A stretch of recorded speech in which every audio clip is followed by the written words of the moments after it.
And we're back talking about Jacob and Esau. One thing that I wanted to encourage that I mentioned in my last video is to be human and have human emotions. I think oftentimes in churches and like different Christian environments, we are like told to like prepare for the next big thing, but it's okay to feel your feelings. A prime example of this is Genesis chapter 27, verses 34. When Esau heard his father's words, he let out a loud and bitter cry. "Oh, my father, what about me? Bless me too," he begged. But Isaac said, "Your brother was here and he tricked me. He has taken away your blessing." Esau exclaimed, "No wonder his name is Jacob, for now he has cheated me twice. First he took my rights as the firstborn, and now he has stolen my blessing.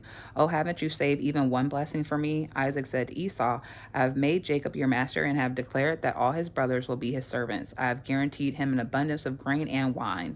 What is left for me to give you, my son?" Esau pleaded, "But do you have only one blessing? Oh, my father, bless me too." Then Esau broke down and wept.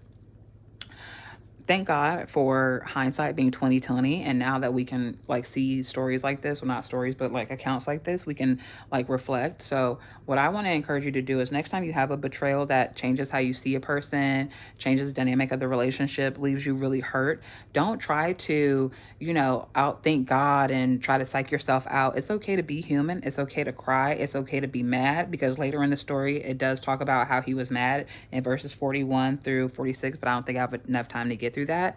But just know that like once someone does you wrong, right, and you are one of God's chosen selected few, that person does get their karma, right, for lack of a better word, or their retribution. So if that's even the right word, sorry.